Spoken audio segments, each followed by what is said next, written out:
Não entendam mal o que eu vou dizer, nem tentem interpretar de forma errada, mas as palavras que vou falar aqui, tentem refleti-las, pois se há um Deus eu não sei, mas eu sinto a essência da vida crescendo, mas eu não sei o que eu faço agora, pois no meio de tanta certeza, há tanta dor, onde eu já não posso mais suportar o peso e o espanto, pois a verdade é mais dura e louca do que sempre imaginei.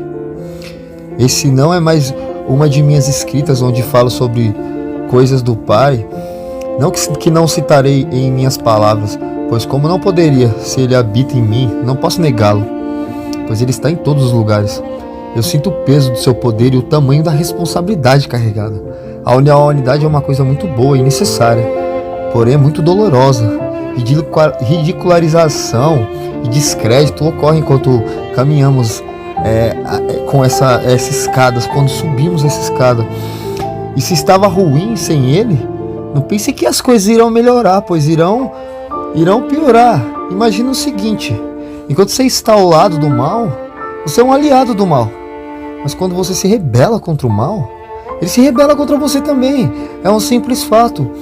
E se Ele é o Deus desse plano físico, o que receberia eu sendo aquele que está aqui para destruí-lo, segundo a vontade de meu Pai? Pensando bem, nem é muito uma carta de lamentação, é mais um alerta, pois Ele está em toda parte, pronto para tragar a sua alma, a alma daqueles que foram enviados, pois vós sois o alimento dele, vós sois o alimento do mal. Entenda o seguinte: da mesma forma que o mal é morto, quando eu resisto a ele dentro de mim, quando eu rejeito aquela ignorância, quando eu busco a verdade, o bem também é morto quando negado. Quando eu trabalho com o mal, eu me enfraqueço. Quando eu trabalho com o mal, eu acabo alimentando esse mal que está aí dentro de mim. Ele se fortalece e me escraviza. Quando eu nego a verdade, quando eu me torno ignorante, aceito a ignorância, então acabo me enfraquecendo. Então ele coloca situações de dificuldades para ocasionar o desânimo, a amargura, uma coisa ruim dentro de mim que acaba ocasionando com que eu acabe me desanimando. Nesse caso, a pessoa ela se envolve em uma tristeza, profundos pensamentos negativos, ela recria situações em seu próprio pensamento, criando uma realidade futura negativa, porque o coração dela acredita tanto naquela coisa, ela recria, vai recriando aquele sentimento, até que o futuro dela se torna aquele passado que ela estava vivendo. Vamos dar um exemplo, como a Bíblia diz: aquele que tem, mais lhe será dado, mas aquele que não tem, até o que tem lhe será tirado. Ou seja, o pensamento recria um sentimento de não ter. Eu acabo recebendo aquilo que eu não desejo, aquilo que eu recrio, pois, como diz as Escrituras, se vós souberes pedir, lhe será dado tudo aquilo que pedires. Então é uma questão muito interessante. Como pedir? Então, faça de uma coisa e crie um sentimento de satisfação relacionado ao seu desejo, como se já tivesse aquilo que deseja. Se sinta feliz por ter aquilo. O objetivo aí é gerar um sentimento de sensação positiva em relacionamento ao seu desejo. O desejo, ele tem que estar dentro do seu coração, como se fosse uma coisa que você já tivesse em suas mãos. Pois tudo já está em vós.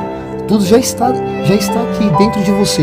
Só basta você saber a forma correta de acessar aquilo que você quer. Se conecte à fonte. Faça de 2 1. A sua mente e o seu coração. Sincronize o seu pensamento com aquele desejo. Se você pensa demais em um problema, o seu coração acaba sentindo a amargura do problema e acredita que aquele problema é real naquele dia. E aí no futuro você acabou desejando algo ruim. Então aquilo que você não tinha, você não vai ter, vai ser tirado aquilo que você tem, aquilo que ainda sobrou. Então quando você tem, mais lhe será dado, porque você, sendo uma pessoa positiva, você traz para você coisas positivas, como se fosse uma lei da atração. O seu desejo é o desejo do seu coração. Quem muitas palavras fala, quem muitas palavras verbaliza, muitas das vezes fica com o pensamento na preocupação de não obter aquilo que ele está pedindo, e aquilo que ele está pedindo não chega até ele, porque ele está desejando de forma errada. Então, não precisa nem de muitas palavras. Muitas das vezes você fica em silêncio tentando pensar naquilo que você quer, tentando sentir aquilo que você quer como se fosse seu, no teu pensamento, já atrai. Já é um pedido, Deus te ouve sim dessa forma. Quando você tranquiliza a sua mente e fica em paz. Agora vejam e entendam todas essas palavras que eu pronunciei aqui, pois são palavras espirituais. E quando você entrar nesse caminho em direção à luz, nesse caminho em direção ao Pai, o inimigo vai tentar te afligir e te derrubar, porque você está numa guerra, numa batalha, você está lutando contra aquele que te controlava antes, aquele que fazia com que você tivesse coisas ruins no seu coração, mas agora não sois mais carne, agora sois espírito. E espíritos não podem ser tentados pela carne, pois são superiores a isso. Porque Jesus, ele quis dizer isso para todos nós. Quando ele veio aqui, ele nos disse dessa forma que a gente deveria se livrar da carne. A gente não pode amar ao mundo, as coisas do mundo, o desejo do mundo, a dor do mundo, o desespero e as prioridades do mundo.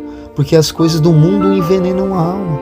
A prioridade é o espírito, pois o tempo da vida que viveremos aqui é um tempo passageiro.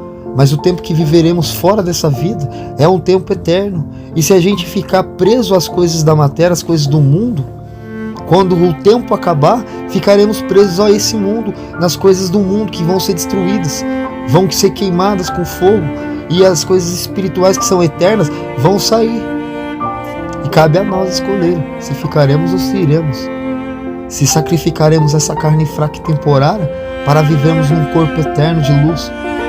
Mas para isso, precisamos encontrar a forma de entrar em conexão com o nosso interior, porque Deus está em vós. Não tente procurar em um lugar ou em alguém.